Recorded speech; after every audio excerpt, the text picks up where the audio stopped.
Mojo, you little shit! Sam's parents were visiting him on base, and they brought Mojo with them. Run, Ironhide, run! The little dog wants sweet, sweet lovins. It doesn't help that Opti-sass Prime and Mega-triss are on the scene. Sam nervously fidgeted in the main hangar, unable to help the small, occasional quick pacing motions he went through. He had been living on the base for a little while now, and hadn't seen his parents in a few months. They were going to be arriving in just a handful of minutes, hence his nervous pacing and fidgeting. His mother was a handful, to say the least, and he worried over what exactly she would do this time. The college incident was still fresh in his mind. Sam shuddered, only to stop short as the loud roar of a jet's engine sounded. His head tilted back to search the small amount of the sky he could see from his current position, bringing a hand up as he did so to shield his eyes from the bright sun the island was subjected to. Past the bright light, he could just make out the shape of a small jet, and hurriedly stepped back out of the way, despite the fact that he was already far out of its landing zone. Nerves were clearly getting to the boy, despite reassurances.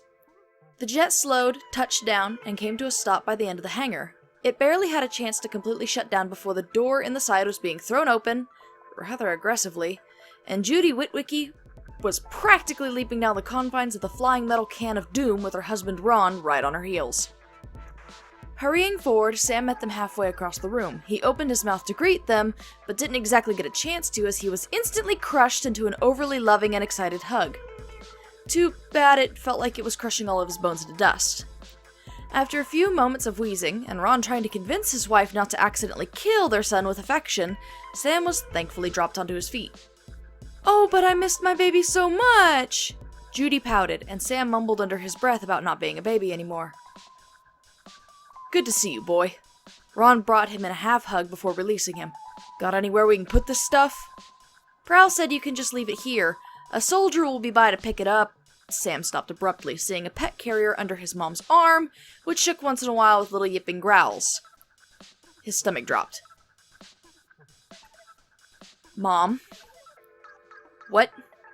What's that?"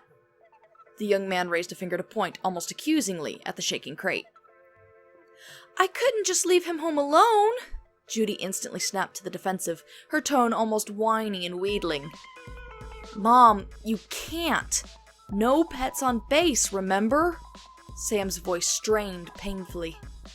"It's only for a bit, Sam," Ron sighed, clapping his son on the shoulder. "Besides, you know how your mom gets. I argued with her for 3 hours. Did not," Judy defended, scowling. And Ron just gave her a deadpan look, clearly tired of it all and just wanting to drop it. Sam groaned and rubbed at his face. Honestly, what were the Autobots going to say? They didn't exactly have fond memories of the small dog, especially a certain black weapon specialist. A clicking noise had his head jerking up, and the expression turning horrified. Mom, no. Please, no, not here. Outside, come on." Sam's voice went up an octave as he desperately tried to convince Judy not to do what she was doing. "He hasn't been able to go to the bathroom the whole plane ride, Sam," she scolded him, letting the little chihuahua out of his box. "He couldn't have waited 5 minutes longer for you to take him to the grass?" He was going to lose his shit, he swore to Primus and God above. "Sam, your parents here yet?" Sam froze at the booming voice, its owner having just entered the room before freezing in place. The dog looked up from peeing on the concrete and stared, those large, googly eyes getting even bigger. "Ironhide, run!" Sideswipe's yell came from around the corner, but he didn't have to tell Ironhide what he already knew. The black bot turned on his heel and fled at full speed down the hallway. "Mojo, no! Get back here!" As if the dog was going to listen now that it had found its mate. It was only a few minutes before they were completely out of sight. Sam groaned, scrubbing at his face again. Gods, why? What had he done to deserve this?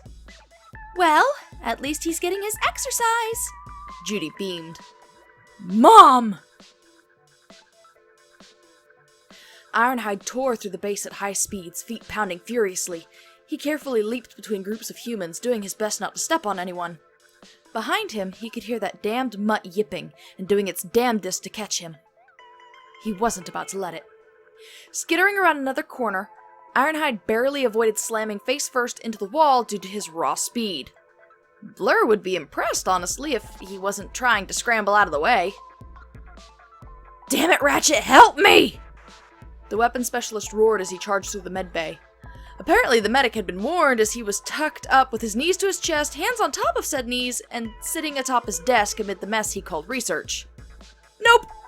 Ratchet grunted and eyed Mojo like most would a needle in a doctor's office.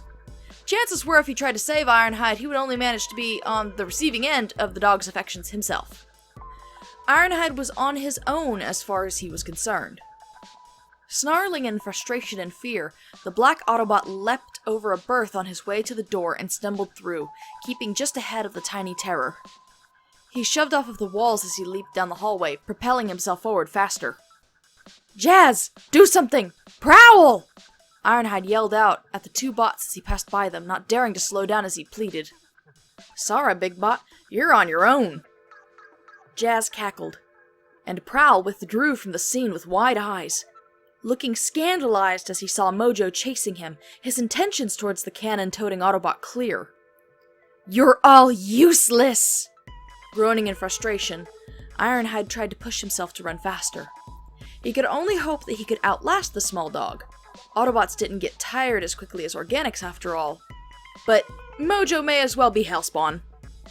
Skidding around another corner recklessly, Ironhide found himself in the back storage rooms. He only took a moment to find himself a large broken berth that had been put back there until Ratchet figured out what to do with it, before leaping up on top of it. Thank Primus he remembered it was back here. Then again, he had helped move it to this area, so it was to be expected. Ironhide clutched the edges of the cracked berth a little tighter as it groaned dangerously under his weight, but it thankfully didn't give way. It seemed there was still some use in it after all. Below him, the black bot could hear Mojo yipping and running around the legs of the berth. Go away! Shoo! He snapped at the small dog, waving at it. No! Don't do that! He cringed in horror as Mojo began humping one of the berth's legs and groaned. Oh, this was simply embarrassing. And then it got worse. A click resounded throughout the room. What? Ironhide froze. There, leaning against the wall next to the door, stood his leader. Opti-sass Prime.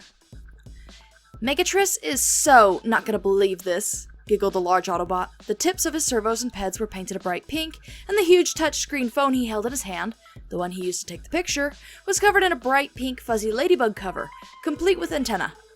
Prime! Not the time! Ironhide barked. Help me! Nah, you look cozy up there. Opti-sass smirked. Ta-ta, lovely.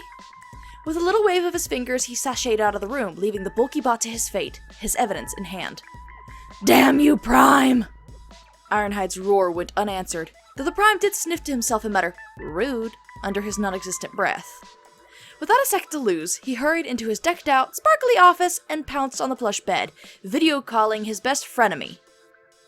Who is it? The gray bot that answered sang from where he was perched up on a glittering throne, with Soundwave carefully painting his peds bright blue with well-practiced servos. Oh, my Primus, girl, you are not gonna believe what happened today! Opti-sass squealed, grinning. What are you waiting for, hun? Mega-triss smirked, shifting a bit and taking on a more sassy position, which Opti-sass followed. Fill me in. Well, today, Sam, you know, that boy, he launched into his story, conveniently forgetting the sass battle that they had had earlier that week. And so the sass war would continue.